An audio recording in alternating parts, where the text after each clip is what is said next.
Marcus wiped the sweat from his forehead as he parked his old work van in front of the little white house with faded blue shutters. The sun was already hot that morning, and the summer air carried the smell of cut grass and warm asphalt. He checked the address on his phone one more time before stepping out. This was the last job of his morning schedule, and from what the dispatcher said, it was a routine plumbing call. A retired lady named Mrs. Eleanor had reported a leaking pipe under her kitchen sink. Nothing unusual. Marcus grabbed his toolbox and walked up the front steps. The door opened before he could even knock. Standing there was a small woman in her late 70s, her silver gray hair neatly tied back. She wore a pale yellow dress with a cardigan, even though the day was hot. Her face carried the wrinkles of years lived, but her eyes were sharp and curious. She looked him up and down quickly before saying in a soft but firm voice, "You must be the plumber. Come in, come in. The kitchen is this way." Marcus gave her a polite smile. "Yes, ma'am." "Marcus. I'll take a look at the problem and let you know what needs to be done." The house smelled faintly of lavender, old books, and something freshly baked. As he stepped inside, Marcus noticed family photographs lined up along the hallway wall. Children, grandchildren, and what looked like a younger Eleanor with her husband decades ago. The pictures told a story of a full life, but the silence of the house spoke of loneliness. In the kitchen, she pointed at the cabinet beneath the sink. "It's been dripping for weeks," she explained. "I put a bowl under there, but it fills so fast now I can't keep up." Marcus crouched down, opened the cabinet, and indeed found a bowl nearly overflowing with water. He nodded. "I'll fix it for you, ma'am. Looks like the pipe's cracked. Shouldn't take long, but I'll have to turn off the water first." Eleanor leaned against the counter and folded her arms, watching him closely. At first, her expression was stiff, almost guarded, as if she wasn't sure whether to trust him.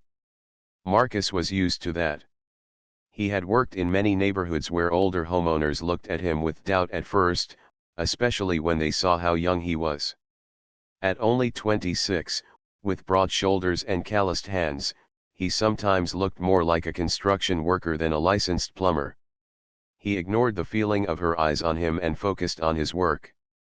He carefully shut off the main valve, then gathered the tools he needed. His movements were calm and precise, showing years of practice. He believed in doing a job the right way, not rushing or cutting corners. As he worked, Eleanor broke the silence. "So, Marcus, how long have you been doing this kind of work?" He looked up with a friendly grin. "Almost 7 years now. I started young, right after high school. My uncle taught me most of what I know, and then I got certified. It keeps me busy, and I'm grateful for it." She raised an eyebrow, surprised. 7 years? You don't look old enough to have that much experience. He chuckled. "I get that a lot. But I've been on job sites since I was 19. It's honest work, and I like helping people." Eleanor studied him for a moment, then her expression softened. She poured herself a glass of water and offered him one too. "You work hard then," she said. "Not many young men do these days." Marcus thanked her for the water, then went back under the sink. As he removed the broken section of pipe, he explained what he was doing step by step. "This one here is rusted through. I'll replace it with a new joint and seal it tight. That way, you won't have to keep changing bowls of water." She nodded slowly, her eyes thoughtful. "You remind me of my son when he was your age. He used to fix little things around the house before he moved away. Now he barely has time to call."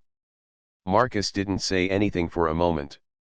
He could hear the heaviness in her voice, the kind of loneliness that settled in when children grew up and built lives of their own. He tightened the new pipe in place and wiped his hands on a cloth.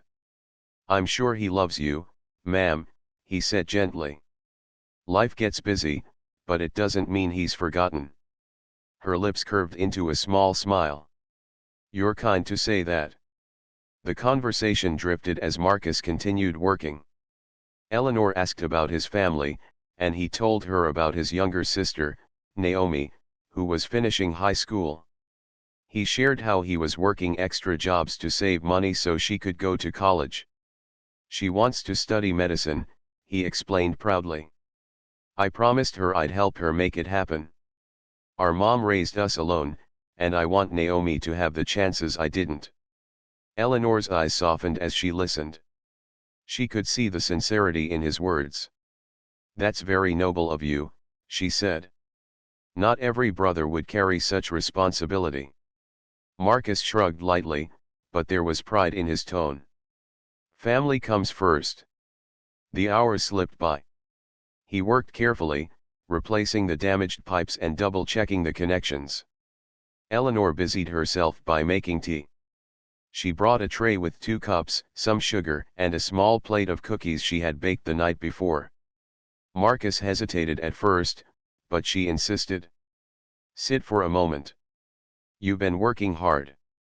So he joined her at the kitchen table, sipping the warm tea. Eleanor shared stories about her younger days, how she had once been a schoolteacher, how she met her husband in college, and how they built their life together. Marcus listened with genuine interest, nodding at the right moments, smiling when she spoke of joyful memories. Something changed in her eyes as she spoke. For the first time in years, someone was listening, really listening to her. Not rushing her, not distracted, not checking a phone. Just present. Marcus felt it too. He had gone into many homes, fixed countless leaks, and replaced more pipes than he could count, but this house felt different. It wasn't just about plumbing here. It was about connection. When the clock struck noon, Marcus stood and returned to finish the job. The sink now ran smoothly, with no leaks, no drips, just a steady flow of water. He cleaned up his tools, wiped the floor, and carefully put everything back in place. Eleanor inspected the sink herself and nodded in approval. You've done well, Marcus, she said with genuine gratitude. Better than some men I paid twice as much. Marcus laughed softly. I'm glad you're satisfied, ma'am. That's what matters. As he packed his toolbox, Eleanor leaned against the counter once more. Her voice softened, almost like she was speaking to herself. You know, if I were your age, I'd invite you in. Marcus looked at her, caught slightly off guard by her words. But he understood. It wasn't just about age or attraction. It was about longing for company, for kindness, for someone who cared enough to notice her. He gave her a respectful smile. That's kind of you to say, he replied gently. And in that moment, something unspoken passed between them. It was not romantic, but human, the quiet understanding that sometimes people just want to feel seen, valued, and heard. Marcus returned to the sink after the tea break, determined to make sure everything was in good shape before he left. He had already replaced the broken pipe, but something about the moisture on the wall under the cabinet caught his attention. The wood beneath the sink looked darker than it should, soft in places. He tapped it with his screwdriver and shook his head. This isn't good, he said quietly. Eleanor, who had been rinsing the teacups, turned her head. What do you mean? Marcus knelt down again and ran his hand along the wall. It looks like the leak has been going on for much longer than you realized. The water has been seeping into the wood here, and it's spreading. If we leave it like this, it could lead to mold or even more damage. Eleanor's face fell. She pressed her lips together, clearly worried. Oh dear. I was hoping it was just the pipe. I don't think I can afford a big repair job right now. Marcus could hear the anxiety in her voice.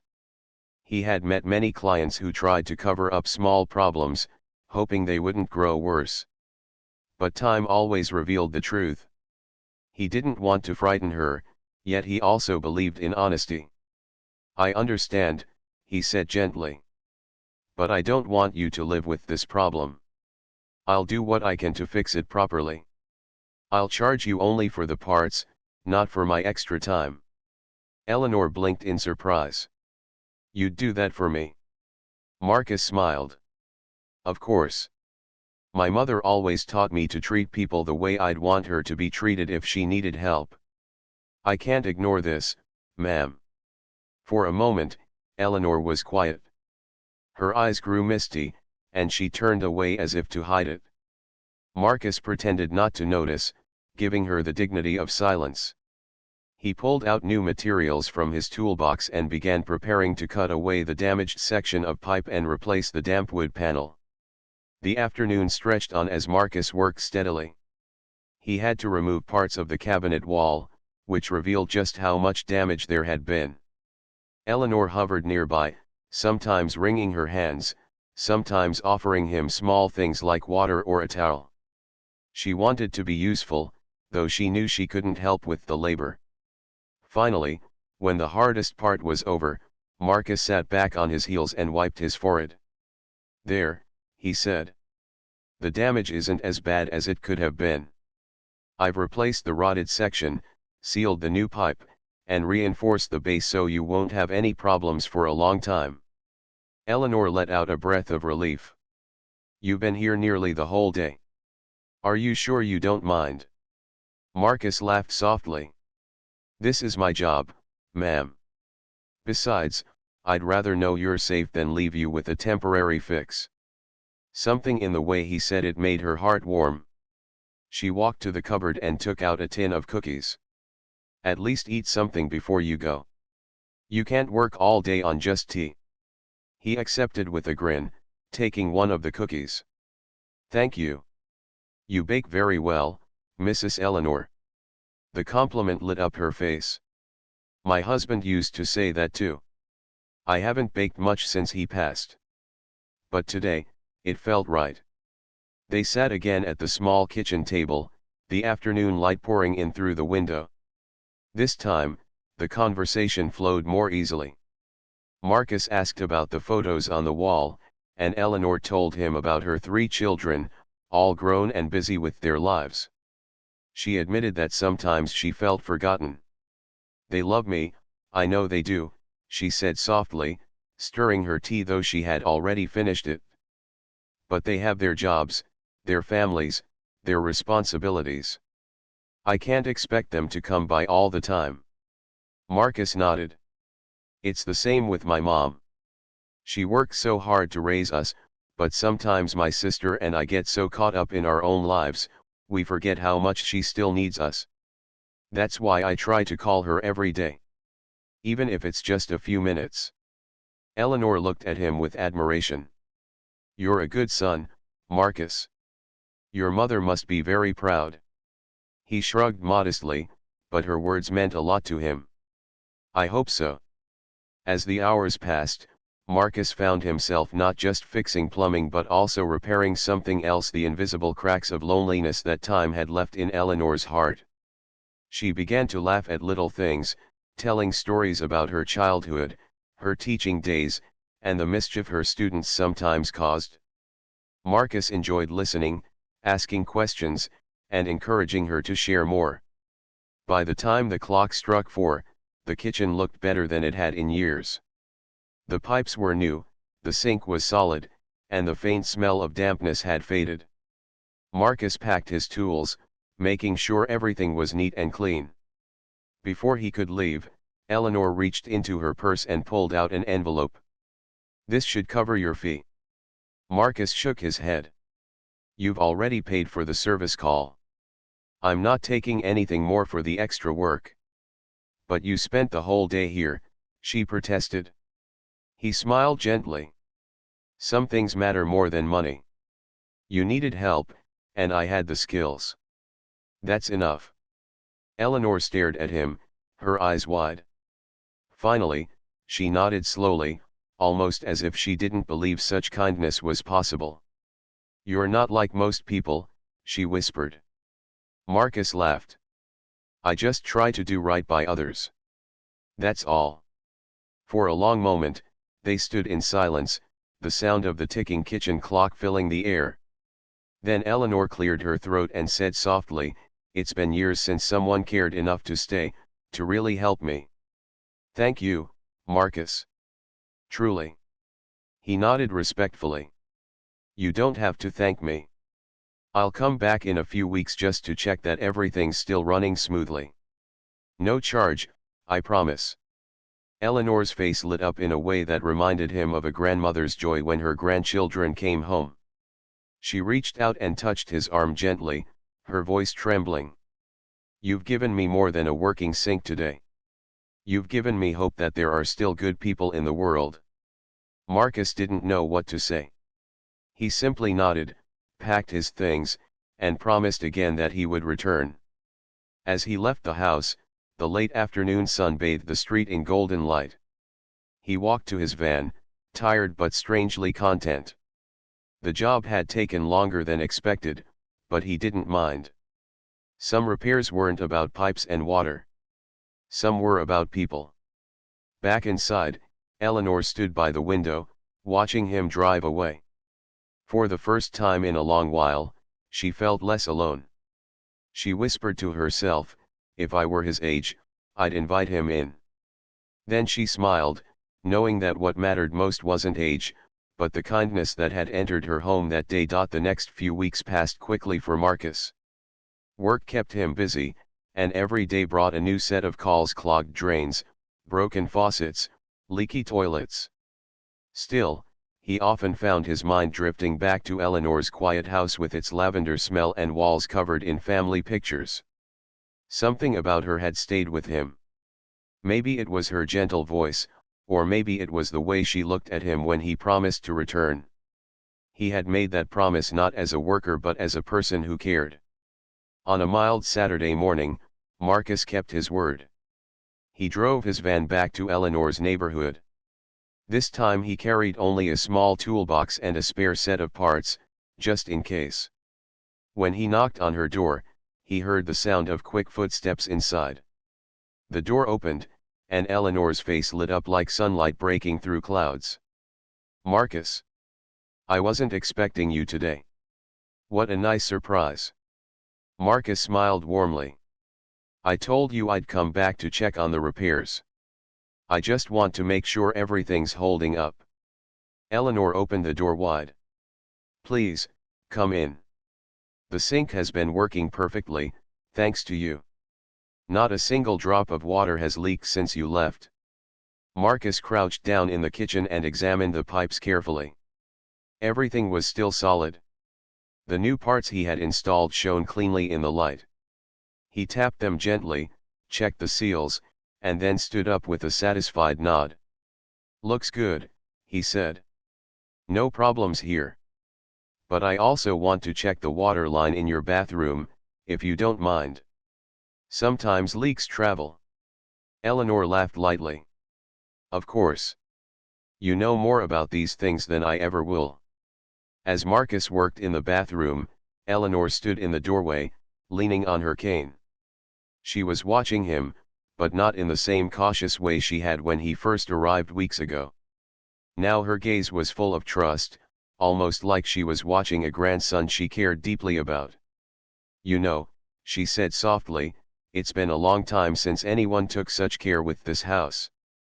My husband used to handle all the repairs himself, but after he passed, everything started breaking down little by little.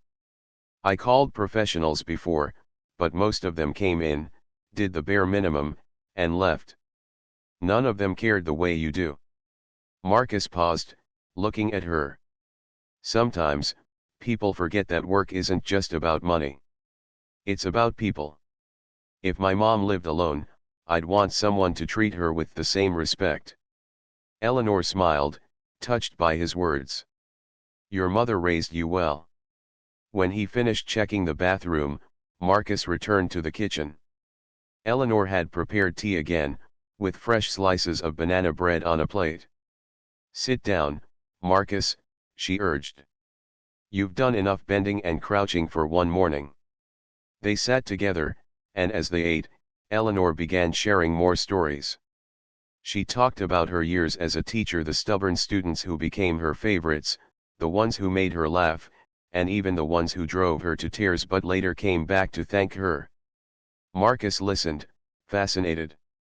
"You must have shaped so many lives," he said admiringly. Eleanor's eyes softened. "Perhaps. Teaching is like planting seeds. You never know which ones will grow, but you plant them anyway. Sometimes you see the results, sometimes you don't. But you plant with hope." Her words stayed with Marcus. He thought of his younger sister, Naomi, and how much he wanted her to succeed. Maybe in some way, Eleanor was still teaching, not in a classroom, but in quiet conversations like these. As the afternoon sun warmed the kitchen, Eleanor grew thoughtful.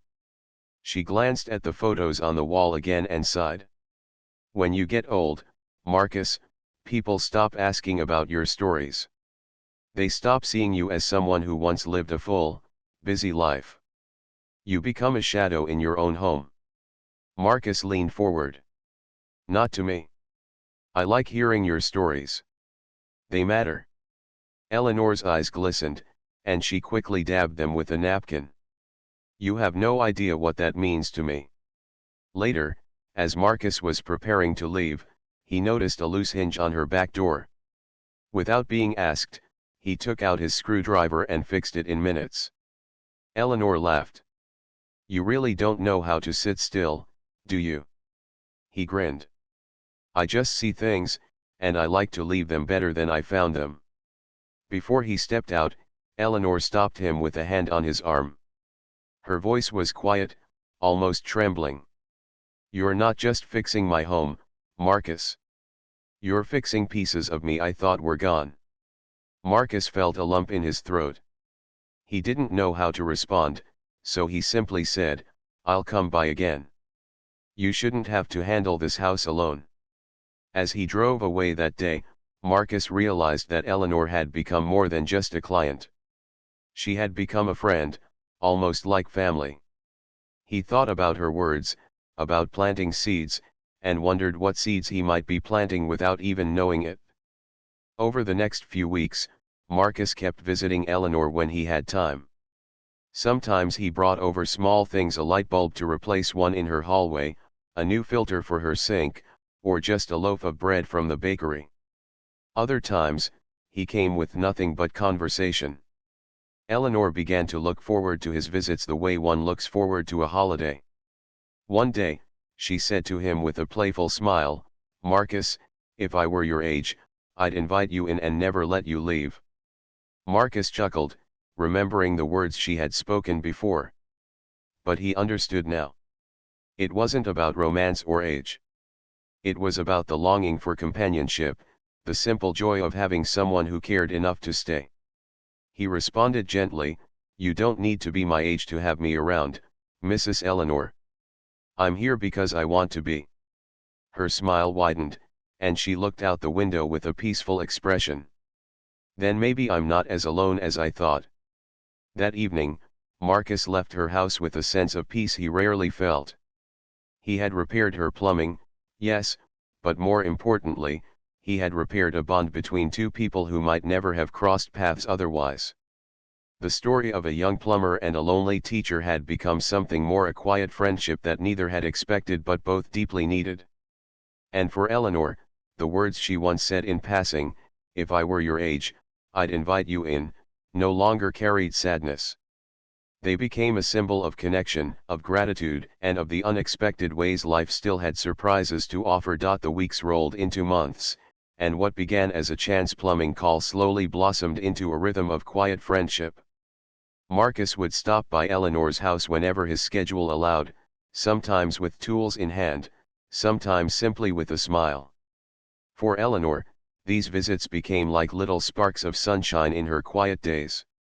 She had her books, her garden, and her memories, but Marcus brought something she hadn't realized she was missing: the feeling of being seen and valued again. One bright afternoon, Marcus arrived carrying a small bag of groceries. "Thought I'd bring you a few things," he said cheerfully. "Picked them up on the way here." Eleanor peeked inside the bag and saw fresh fruit, bread, and a jar of her favorite jam. Her eyes widened in surprise. "Marcus, You didn't have to do this. I could have managed. Marcus smiled warmly. I know you could.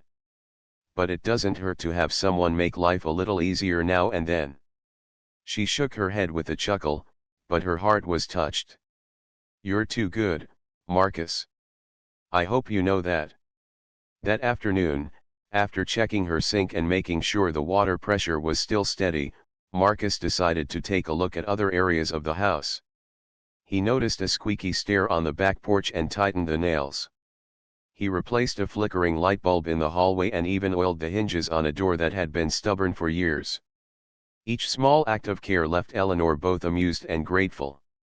You're turning into my handyman, my plumber, and my friend all in one, she said, smiling at him as he wiped his hands. Marcus grinned. Well, I don't mind. Honestly, I feel better knowing you're comfortable. Eleanor's eyes glistened as she looked at him. It had been so long since someone cared enough to notice the little things. The kindness reminded her of the way her late husband used to quietly fix things around the house, never making a big deal of it. She felt her heart grow lighter, though at the same time, she could sense emotions welling inside her. Later that day, they sat at the kitchen table once again, sipping tea. Eleanor leaned back in her chair, her hands resting gently on the wooden armrests. Marcus, may I tell you something? She asked. Of course, Mrs. Eleanor. Anything. She hesitated for a moment before speaking.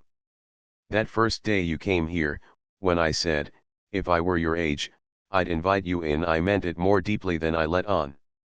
It wasn't about age or anything like that. It was about how rare it is to find someone who makes you feel alive again, even in small ways. Marcus nodded slowly, understanding. I knew what you meant, ma'am. And I don't take it lightly. I'm honored you feel that way. She smiled softly. You've brought life back into this old house. You've given me company when I thought I'd be forgotten. Marcus looked down for a moment, then back up at her. Sometimes, we all just need someone to remind us we still matter. You've given me that too, you know. Talking with you has taught me a lot. Eleanor tilted her head. Taught you what, Marcus? He smiled. That wisdom doesn't come from books alone. It comes from listening. From hearing someone's life story and realizing how much strength they carried through it. Every time you share something with me, I feel like I'm learning a lesson no school could ever teach. Her eyes filled with tears, though she quickly brushed them away with a napkin. You speak so kindly. Your mother must be proud to have raised such a thoughtful son. For a while, they sat in comfortable silence, the clock ticking softly in the background.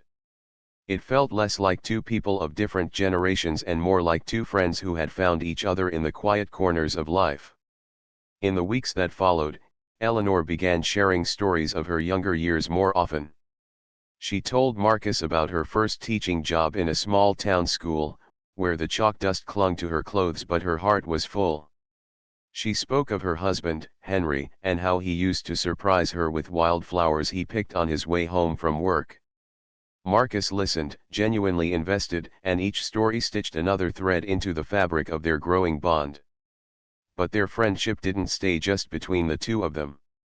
Eleanor, delighted by Marcus's kindness, began to talk about him with her friends in the neighborhood. Over tea gatherings and casual phone calls, she told them about the young man who fixed her home and treated her with respect. Some neighbors were skeptical at first, but when they met Marcus themselves, they saw what she meant. His sincerity couldn't be faked. Soon, people in the neighborhood began to greet Marcus warmly whenever they saw his van on the street. One afternoon, Eleanor invited two of her friends over while Marcus was there fixing a leaky faucet in the upstairs bathroom. The women watched with amused eyes as Marcus worked, and when he came down to join them for tea, one of them said, "Now I see what you mean, Eleanor. He's not just a plumber. He's a blessing." Eleanor beamed with pride, as though Marcus were her own grandson. When Marcus left that day, Eleanor's friends stayed behind. They teased her gently, saying, "You've found yourself a guardian angel." Eleanor laughed with them, but in her heart, she knew it was true. Marcus had become more than a helper, he was a presence that filled her house with warmth. That evening, as Marcus drove home, he thought about what had happened. He never set out to become anyone's angel, but he couldn't deny the peace he felt knowing Eleanor had found joy again. Not long after, Marcus decided to take things a step further. On his next visit, he brought his younger sister, Naomi. He introduced her proudly. "This is the lady I told you about, the one who taught for so many years. She's been giving me wisdom I couldn't find anywhere else." Eleanor's heart nearly burst with joy as she met Naomi. She quickly welcomed the girl, offering her cookies and asking about her studies. Naomi, who was usually shy with strangers, opened up quickly in Eleanor's gentle presence. They sat together for hours, Eleanor offering little tips for studying and encouraging her to chase her dreams of becoming a doctor. Marcus watched them with a smile. He realized then that their bond was no longer just between him and Eleanor. It had stretched to include his family, weaving connections that would last far beyond a simple plumbing job. As the day came to an end, Eleanor hugged Naomi warmly and turned to Marcus. "You see, Marcus, you've given me more than company. You've given me a family again." Marcus's eyes softened. "And you've given us the same. Naomi and I don't have grandparents around anymore. You've filled that place without even trying." Eleanor's eyes brimmed with happy tears. She whispered, almost to herself, "If I were your age, I'd invite you in." But this time, the words carried no sadness. They were filled with peace, with gratitude, with the knowledge that she had already been invited not into Marcus's age, but into his life.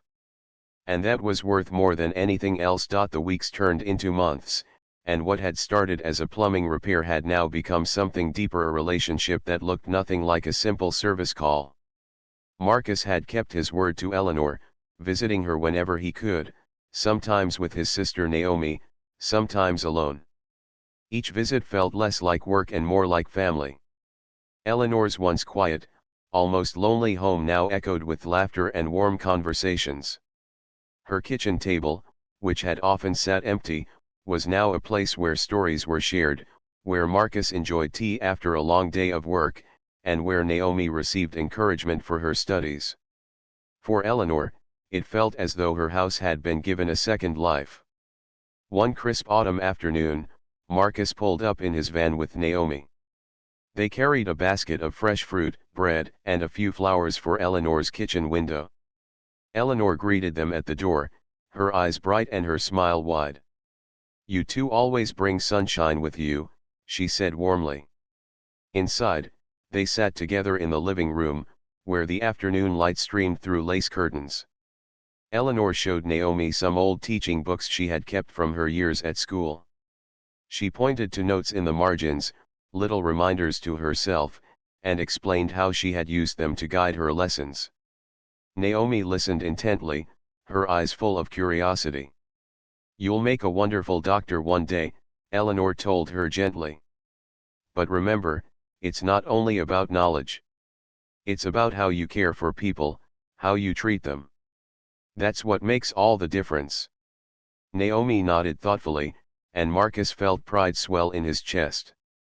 Eleanor wasn't just sharing old memories, she was mentoring Naomi, planting seeds of wisdom just as she had done for so many students in the past. After a while, Naomi went into the kitchen to help prepare tea. Marcus and Eleanor stayed behind, sitting quietly for a moment. Then Eleanor turned to him, her voice soft but steady. "You know, Marcus, I used to feel forgotten. My children love me, but their lives are busy, and I didn't want to be a burden. Then you walked through my door, and suddenly, I wasn't invisible anymore. You've given me something I thought I'd lost forever: companionship."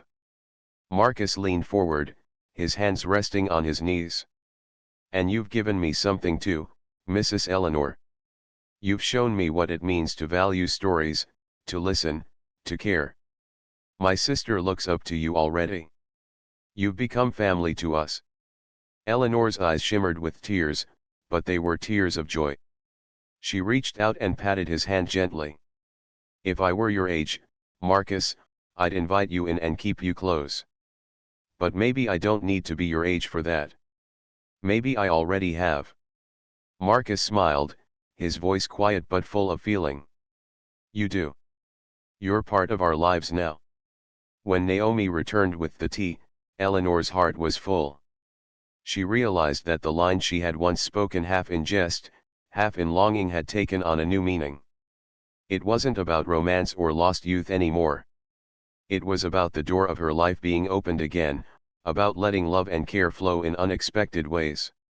In the following weeks, Marcus made Eleanor's home part of his routine. Sometimes he dropped by just to change a light bulb or oil a creaky hinge. Other times he brought Naomi for long afternoons filled with stories and laughter. On weekends, they even took Eleanor out to the park for short walks, letting her enjoy the crisp air and the company she had missed for so long. Neighbors began to notice the change in Eleanor too. She smiled more, waved from her porch, and joined gatherings again. Her friends whispered that she looked years younger, her eyes bright with life. Eleanor only laughed, saying, "It's because I have company again. Life feels new." One evening, Marcus stayed later than usual. The sun had dipped low, painting the sky with shades of orange and purple. After dinner, he helped Eleanor wash the dishes while Naomi dried them. The three of them worked together as though they had been a family for years. When the last dish was set away, Eleanor stood still for a moment, looking at Marcus and Naomi. Her voice trembled slightly, but her words were steady. "You've given me back more than I could ever repay. I thought my life had reached a quiet end, but you've reminded me that it's never too late to feel loved, to feel needed." Marcus stepped closer and said softly, "And you've given us a gift too. We didn't just fix your plumbing that day. We found you. And we're not letting go." Naomi wrapped her arms around Eleanor in a warm hug. "You're like a grandmother to me now," she whispered. Eleanor's tears fell freely then, but they were the sweetest kind tears of belonging. She hugged Naomi tightly and looked at Marcus with a smile that shone brighter than words. That night, as Marcus and Naomi left, Eleanor stood by the window watching them walk down the path. The words echoed in her heart once more, "If I were your age, I'd invite you in." But now, she didn't feel the sting of loneliness behind them. Instead, she felt peace, knowing that in a way, she had invited them into her heart, her home, her life. From that day forward, Eleanor never felt invisible again. The bond she shared with Marcus and Naomi grew stronger with each passing season. They celebrated holidays together, shared meals, and leaned on each other in times of need.